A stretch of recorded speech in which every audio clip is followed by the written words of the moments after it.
One thing is certain. If you stick to the word, you will come back with a testimony. What God wants to give you in your life is not a healing. What God wants to give you in your life is not a job. What God wants to give you in your life is not money. What God wants to give you is the word of God in your spirit. It'll make you what it talks about. And you are shining. And you are shining by the power of the Holy Ghost. You are shining by the power of the Holy Ghost. You are shining and nothing can stop you. It is your season. It is your time. Nothing can hinder you. This is your time. This is your hour. Favor is yours.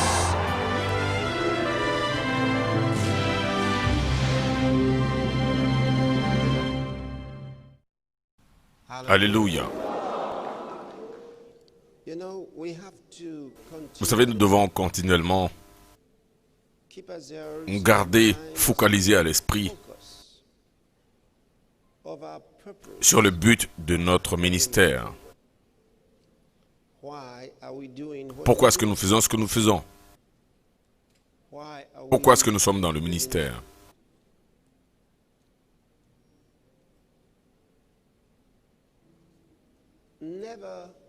Ne cessez jamais de vous rappeler à vous-même qu'un jour viendra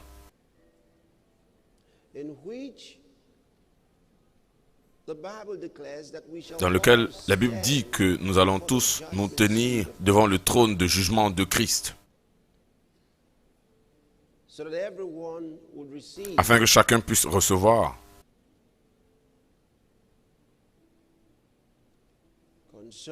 selon toutes ses œuvres, tout ce qu'il a fait sur cette terre.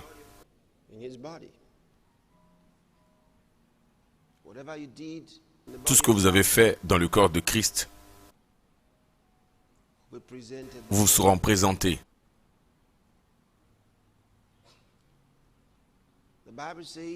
La Bible dit, si nous avons agi avec droiture, nous recevrons une récompense.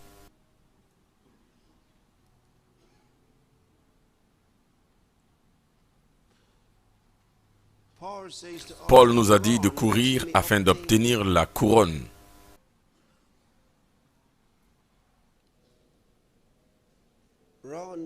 Courez votre vie pour un but, pour gagner devant le Seigneur.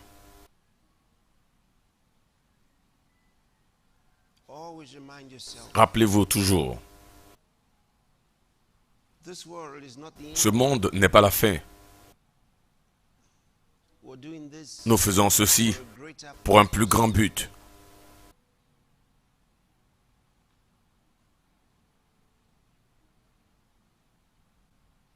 Alléluia. Donc, si vous avez constamment cela en face de vous, cela vous guidera dans les choses que vous ferez, dans la vie que vous allez vivre. Alléluia. Avec cela, j'aimerais vous souhaiter la bienvenue au cours du rafraîchissement des pasteurs de cette année. C'est une année où nous allons accomplir de grandes choses. Asseyez-vous, s'il vous plaît.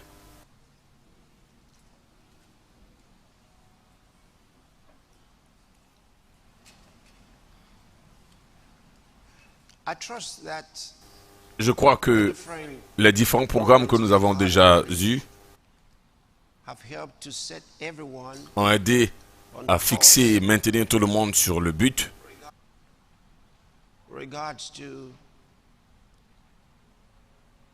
en ce qui concerne là où cette conférence va nous conduire, ayant préparé tout ce que le Seigneur a pour nous.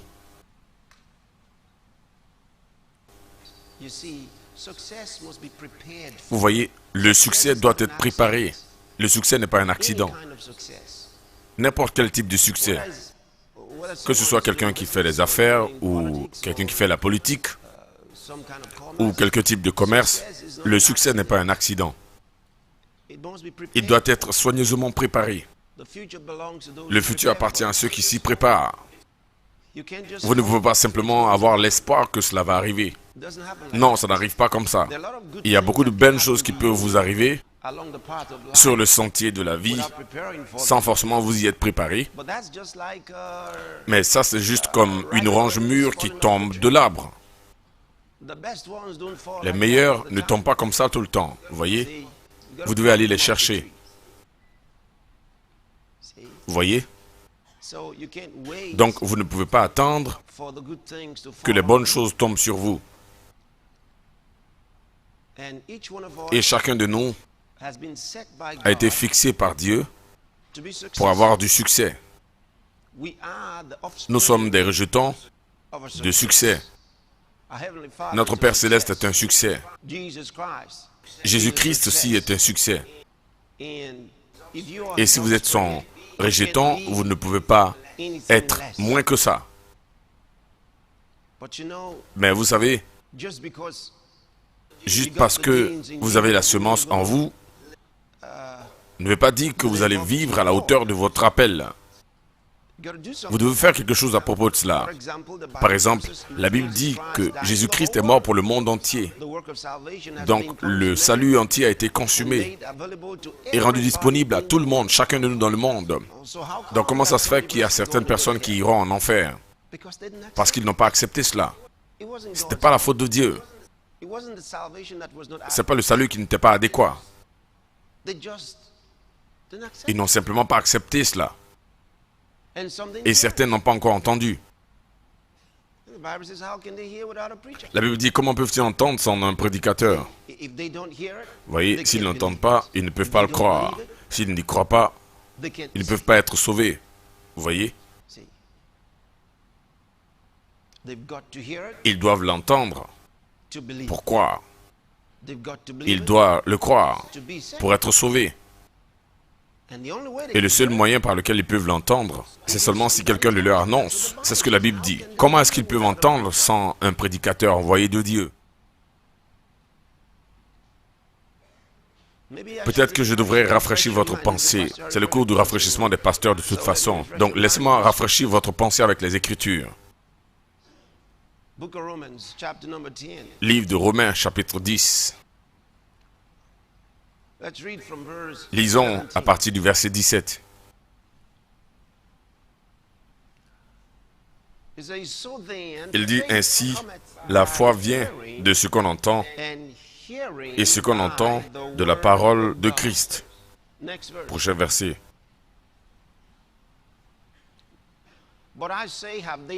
Mais je dis, n'ont-ils pas entendu?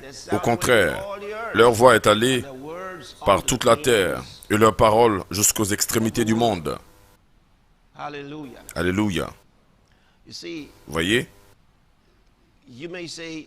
Vous pourriez dire, ont-ils entendu? Ça, c'est pas comme ça que ça marche. C'est vrai que la foi viendra en entendant. Laissez-moi vous montrer une autre partie avant de revenir ici. Romains chapitre 1.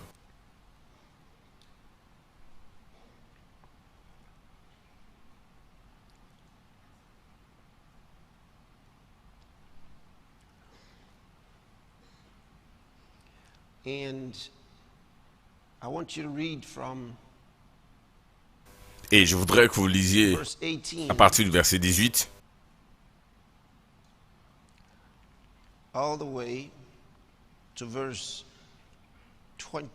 jusqu'au verset 21. 1, 2, c'est parti.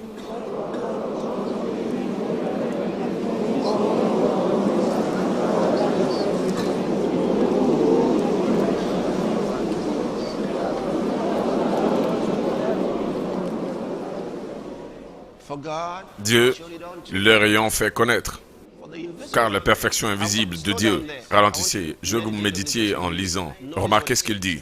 En effet, la perfection invisible de Dieu, sa puissance éternelle, sa divinité, se voit à l'œil nu depuis la création du monde. Quand on les considère dans ses ouvrages, ils sont donc inexcusables. Il est en train de dire que le monde a beaucoup de témoignages à partir de la création au sujet de l'existence de Dieu. Il dit les choses visibles sont des témoins et témoignent de l'existence de l'invisible. Donc ils sont sans excuse. Prochain verset. Puisqu'ayant connu Dieu, ils ne l'ont point glorifié comme Dieu, ne lui ont point rendu grâce, mais ils se sont égarés dans leurs pensées et leur cœur sans intelligence a été plongé dans les ténèbres. Évidemment, en lisant le reste des versets, vous allez voir certaines des choses qu'il a prononcées concernant l'homme, qui est le monde des païens. Repartons au chapitre 10. En fait, dans le livre de Romains, chapitre 10. Premièrement, commençons par ce verset 17. Parce que c'est une clé de ce qu'on vient de voir. Il dit ainsi, la foi vient de ce qu'on entend, et ce qu'on entend de la parole de Dieu. Il dit la foi vient de ce qu'on entend. Allez-y au verset 13, toujours de Romains 10, verset 13. Même livre, même chapitre. Il dit car quiconque invoquera le nom du Seigneur sera sauvé. Il dit tout le monde qui invoque le nom du Seigneur sera sauvé. Ok, prochain verset. Comment donc invoqueront-ils celui en qui ils n'ont pas cru? Et comment croiront-ils en celui dont ils n'ont pas entendu parler? Et comment en entendront-ils parler s'il n'y a personne qui prêche? Et comment y aura-t-il des prédicateurs s'ils ne sont pas envoyés? Selon qu'il est écrit, qu'ils sont beaux les pieds de ceux qui annoncent l'évangile de paix, de ceux qui annoncent de bonnes nouvelles. Mais tous n'ont pas obéi à la bonne nouvelle. Aussi Ésaïe a-t-il dit, qui a cru à notre prédication? Et ensuite, évidemment, il est parti au verset là où nous avons commencé. Donc, excepté qu'ils entendent, ils ne peuvent pas le croire. Excepté qu'ils croient, ils ne peuvent pas être sauvés. Et ils ne peuvent pas entendre sans un prédicateur. Il faut que quelqu'un le leur dise. Et notre mission primaire est de prêcher l'Évangile. C'est de faire connaître la parole de Dieu aux nations du monde. Il nous a envoyés pour prêcher sa parole. C'est un message que vous transportez avec passion. Vous voyez, l'Évangile est un message que vous portez avec passion. Passion. Avec une passion originale dans votre cœur. Évidemment, propulsé par l'amour du Père, l'amour de Jésus.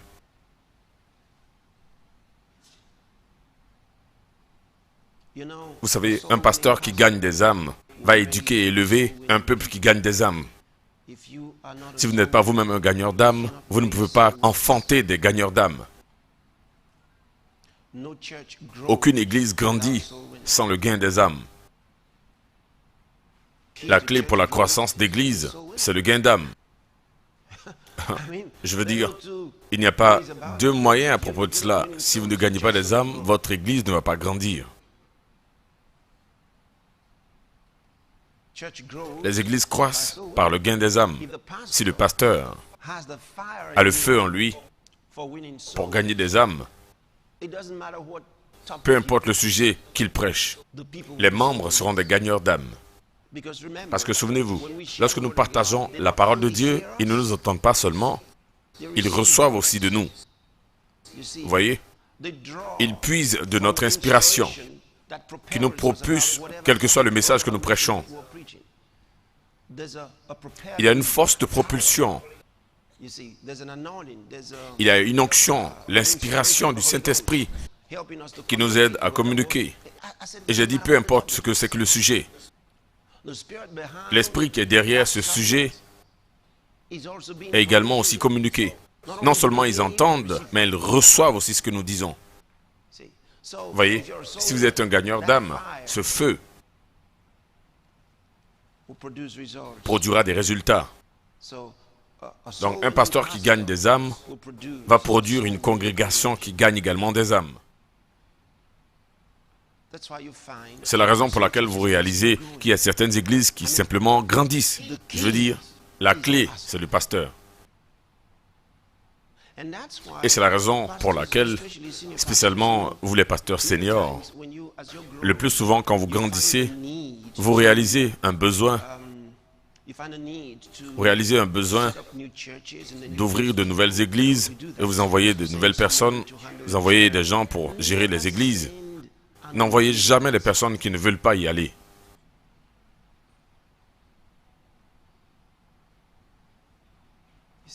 Vous voyez? N'envoyez jamais des personnes qui ne veulent pas le faire. Et n'envoyez pas quelqu'un qui n'est pas en feu pour Dieu. Parce qu'il va simplement produire ce qu'il est lui-même. Il va simplement multiplier ce qu'il est lui-même. Des personnes qui n'ont pas également la volonté comme lui. Et vous allez découvrir que chaque fois que vous allez visiter cette église, elle ne grandit pas. Vous voyez, quand vous voulez démarrer une église, envoyez des personnes inspirantes et inspirées. Envoyez les leaders les plus forts. D'accord? Les leaders les plus forts. Quelqu'un qui a été formé et qui a accepté la formation avec joie. Pas quelqu'un que vous essayez vous-même d'inspirer. Pas quelqu'un que vous essayez d'encourager. Ne donnez jamais l'office de pasteur comme un tremplin pour quelqu'un que vous essayez de former. Quelqu'un que vous essayez de former, d'être un pasteur d'une église. Vous lui demandez d'aller coordonner une nouvelle église. Ça, c'est mauvais. Vous aurez des problèmes avec cette église. Elle ne va pas grandir.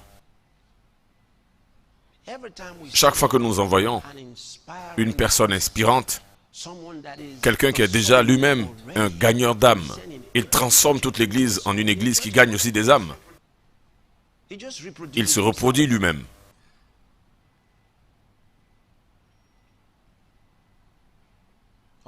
Vous essayez de commencer un groupe d'hommes ou de femmes. L'homme ne vient pas à l'église et vous lui demandez d'être la tête du groupe des hommes.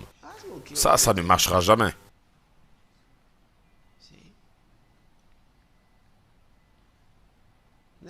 N'utilisez jamais la position du pasteur comme un terrain de formation pour quiconque. Lorsque les apôtres nous ont donné une idée, ils nous ont montré comment le faire. Jésus même n'a pas envoyé ses disciples jusqu'à ce qu'il les forme durant ces 3 années. Et avant de les envoyer, il leur a demandé expressément d'attendre jusqu'à ce qu'ils reçoivent le Saint-Esprit. Et alors, les apôtres, qu'ils ont rendus des diacres, qu'est-ce qui s'est passé? Il n'y avait que des gens qui étaient remplis de la parole de Dieu, remplis de sagesse et remplis du Saint-Esprit. Ça, c'est ce qu'ils ont fait. Ils n'ont pas simplement choisi des gens au hasard. Donc, ces choses sont très importantes. Alléluia. Comment entendront-ils parler sans prédicateur? Comment entendront-ils parler sans prédicateur? Il faut que quelqu'un prêche le message. Donc, chaque église est un centre d'évangélisation. Je voudrais que vous compreniez bien cela. Ne commencez pas simplement une église quelque part parce que vous voulez avoir une branche là-bas. Cette église est supposée être un centre d'opération évangélique. Ça, c'est comme ça que les choses sont supposées être. Dans ce domaine.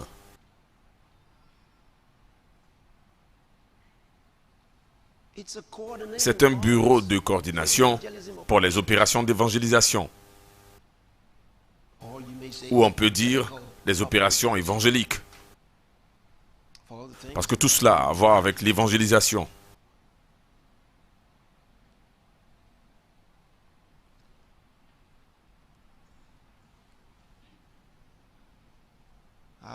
Alléluia. Donc vous devez prendre la décision pour gagner. C'est la raison pour laquelle vous avez besoin d'une équipe qui gagne. Voyez? Vous avez besoin d'une équipe qui gagne à tous les coups. Et il n'existe pas d'équipe qui, si elle veut gagner, ne travaille ensemble. C'est très simple. Choisissez de gagner et vous appliquez les principes de succès. Comme j'ai dit, ce n'est pas un accident. Ça n'arrive pas simplement comme ça. C'est à vous de le faire arriver. Alléluia. Vous faites arriver le succès. Et il en sera ainsi. Gloire à Dieu. Très bien. Est-ce que vous avez compris quelque chose de cela? Ça, c'était juste un point. J'espère que vous avez compris quelque chose. D'accord. Eh bien, nous allons parler de quelque chose d'autre.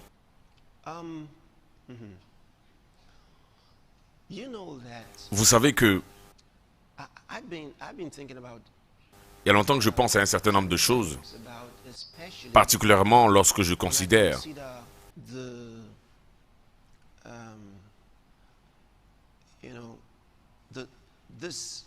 cette génération de chrétiens qui comprend le message de la foi et l'aime et vivent par ça et marchent à la lumière de cela. Souvent, je pense qu'il y a un aspect qu'ils ont tendance à laisser en arrière.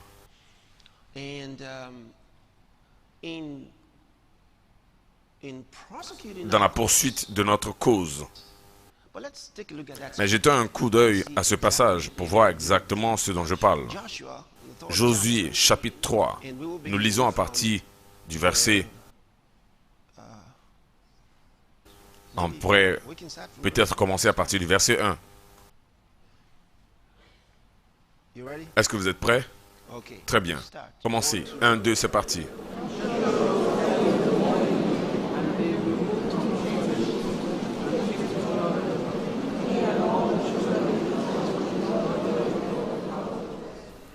Prochain verset. Au bout de 3 jours...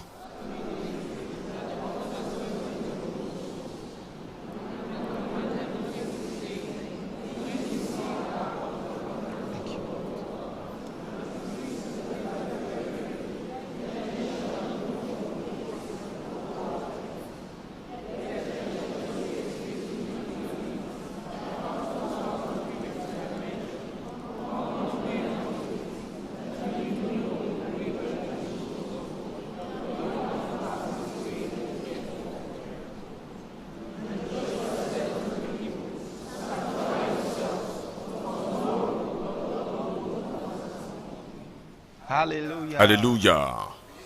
Est-ce que vous avez vu ça? Ok, poursuivez.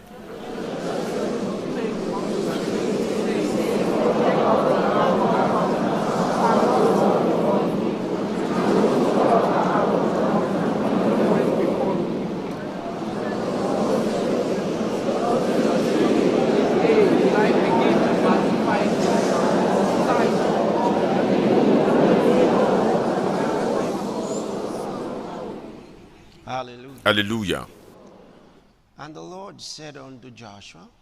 Verset 7. L'Éternel dit à Josué, « Aujourd'hui, je commencerai à te lever aux yeux de tout Israël, afin qu'ils sachent que je serai avec toi, comme j'ai été avec Moïse. » Maintenant, si vous lisez ce verset dans la traduction Message,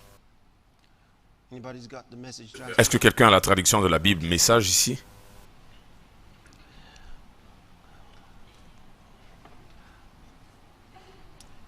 Il dit, « Oh, c'est juste là-haut. » Ok, lisez-le. C'est sur l'écran. 1, 2, c'est parti.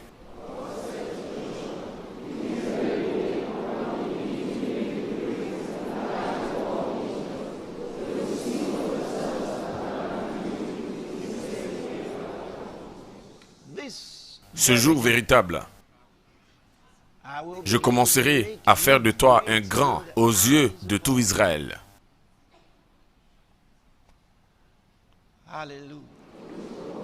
Alléluia.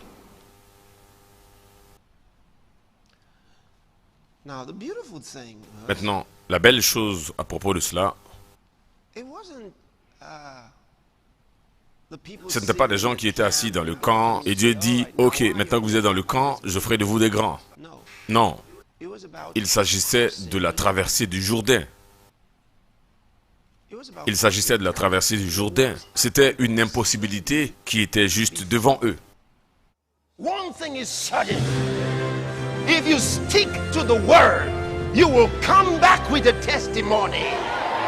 What God wants to give you in your life is not a healing. What God wants to give you in your life is not a job. What God wants to give you in your life is not money. What God wants to give you is the word of God in your spirit.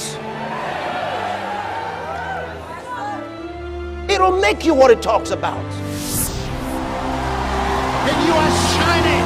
And you are shining by the power of the Holy Ghost. You are shining by the power of the Holy Ghost. You are shining and nothing can stop you. It is your season. It is your time. Nothing can hinder you. This is your time. This is your hour. Favor is yours.